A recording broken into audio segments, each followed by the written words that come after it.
mata ga tamburanku, mata ga tamburanku, ina zo da in yaba ku, Allah shi ya faɗe ku, ya tsarkake ku gaba ɗayanku, in tarbiyya na agunku, rabi biyayya na agunku, mata waye kamar ku, muminai ne ɗiyanku, rama kuke ku dukanku, sirrikan annabi na agunku, matan annabi shugaba.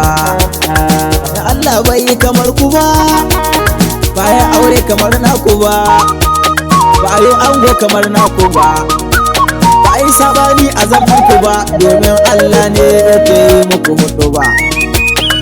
Mata annabi shugaba, mata gun shugaba. Ya Allah al-Qudus ya rabbul izzati, ya rabi'un darajati wa ya kashful gummati, ya alan darajati wa ya aqsal gayati, ibn hikima rabbu zan yaba mata shugaba. Ya Allah qarain salati ga mudassiru, salatin sa alihi asa sahabai baharu, in na zo gun ku shurrafa ba ana yin shiru, sai na ce labai ku ji kokin shugaba. Ya shehu tijani gaida kai jikan annabi, sannan ga shehu jelani mai cikin ladabi, barhama hanyar da kafiya ita ce zanabi, hidima gun annabin mu in yanzu bai farko ba. Maulana Sharif Siraja dama da amin sharafa, ya jikan annabi jagoran da'iba, ka wallafa soyayyar fadin da harufa, ya baba sharufai la shugaba, sharufai la shugaba. Salamu alaikum labaikum matan annabi, salamu alaikum labaikum matan annabi, salamu alaikum labaikum matan annabi, ina zo gaishe ku ne su mama cikin ladabi, sannan ku fararen matan shugaba. Matan manzan Allah yau sunan zo faɗi, waɗanda annabi ya aura Allah ya yi waɗi, daɗin auren ya fi zuma ya zarce maɗi, kuma kullum sai Allah ya yi musu gargaɗi, kan wata ta kuskura ta ɓata ran annabi kan wadda ta kuskura ta ɓata ran annabi shugaba. Aho, in ji Allah. Yanzu ko sunayensu da ɗaiɗai zambiya, domin ita kissa tana caccanzar waya, akwai saɓani ga tarihin matan kungiya. Wace ce farkon mata a wurin shugaba? Farkon matan manzan Allah. In ta farko sai da aka diya ce bintu wailadi, ita ce farkon matar annabi Muhammadi, sannan ita ce tabba musulunci madadi, shekara 24 ta yi tare da shugaba. Sannan sai da Saudatu bintu zamata, kyawawan halin ta yasa annabi ya aure ta, ta zauna ita da manzan Allah a cikin tsafta, shekaru 3 ne ta yi tare da shugaba. sai da Aisha binti Abubakar, Aisha mai na farar mace abin fahari, ita so annabi har sai da yayi mata albishiri, shekara 9 ne ta yo auren shugaba. Sannan sai da Hafsatu binti Umar, ita ma ta auri ma'aikin Allah a cikin girmama, ranar auren ta ma sahabbai sun yi hidima, ita ko shekara 7 ta yi tare da shugaba. Sannan sai da Zainab binti Jaishan, ita ko a gurin hidima ga annabi ba a tare su komai annabi ke so take Zainab ta dauko, Zainab shekara 1 ta yi tare da shugaba. Sannan sai da Ummu Salma binti Abu Umayya, manzon Allah yana yabanta a gun tarbiya, da ya ce ta yi za ta yi, da ya ce bari ta tsaya, ita ko shekara 7 ta yi tare da shugaba. Raihanatu binti Zaid ga babbar sayyada, ran aurenta an yi buki hadda na al'ada, annabi ya shaide ta wasira a wurin hadda, ita ko shekara 5 ta yi tare da shugaba. Sannan sai da Zainab bintu Huzaimata, ita ko a wurin yawan salati aka shaide ta, duk maganar annabi ba ta wasa da ita ko shekara 4 ta yi tare da shugaba.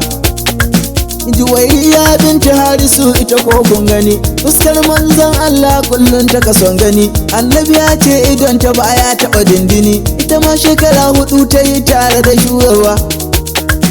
Ga Ummu Habiba binti Abu Safiyan Kuji, ita ce kewa annabi sunaye aji, ita ce ta samun suna sahibul miraji, ita ma shekara 4 ta yi tare da shugaba. Safiya bintu Wai, ita ma matarsa ce, sannan a cikin matan ma'aiki ta yo fice, sannan asalin ta yar wani Isra'ila ce, shekara 3 ne ta yo tare da shugaba. Maimunatu binti Harisun ga wata adila, annabi yana yabonta ya ce mata kamila. A wurin bautar ubangiji ba ta shagala, ita ma shekara 3 ta yo tare da shugaba. Sannan ga Mariya binti Dauda Kibdiya, ta zo a gidan manzon Allah matsayin boya. Ladabi yasa ta aure sa ta haifi ɗaya, ita ma shekara 3 ta yo a gidan shugaba. Sharafu binti Halifa Kalbi ta rasu, kafin ta tare a gidan annabi ta rasu. Iyayenta manzon Allah ya ɗauki nauyinsu, sun samu tallafi ga wanda san bai san babu ba. Shafa'u binti Amri ta annabi ya saka, ta ce ma annabi a'udhu billahi minka. Allah ya ce ma annabi kore ta a gidanka, ita har ta san wani Allah ba Allahnka ba, inji Allah. Ƙwaraitu binti Jabirin ita ma ya sake ta, mummunar magana ta faɗa yasa ta kafurta. Allah ya ce ma annabi shi ma bai son ta, Allah bai so annabi bai so sai ta gaba, inji Allah. Sai Aliyatu binti Zabayanin na gani, wata kissa ta ce ta rasu ne haka na gani, amma fa tana jerin matan annabi tuni, domin ita ma tana cikin matan shugaba. Mata ta rasu sun kaiwa annabi takaba, sannan ya ɗaya ya bari ya farin uba, sannan manyan halifansa su ne sahaba, sannan su Hassan Husaini jikokin shugaba. Kissar ce a takaice yan uwa na faɗa muku, in kun ji kuskure ku uzuri ga ɗalibinku. Umar ne alƙara karama na faɗa muku, mai shauƙi ne sani ba dan na isa ba. Matan manzan Allah, matan manzan Allah, matan manzan Allah, mata ga tamburanku, mata ga tamburanku. Ina zo ne in yaba ku, Allah ne ya faɗe ku, in ya tsarkake ku gaba ɗayanku. Da mata annabi shugaba, Allah bai yi kamar kowa, bai mata yi kamar kowa, ba za a yi kamar ku ba. Da mata annabi shugaba, matan annabi ko da yaushe a cikin ibada suke, matan annabi ko da yaushe a cikin haske suke, matan annabi ko da yaushe a cikin tsalki suke, matan annabi ko da yaushe a cikin fara'a suke, matan annabi ko da yaushe a cikin ladabi suke, matan annabi ko da yaushe a cikin bauta suke. Matan annabi shugaba, daga Allah ƙara karama.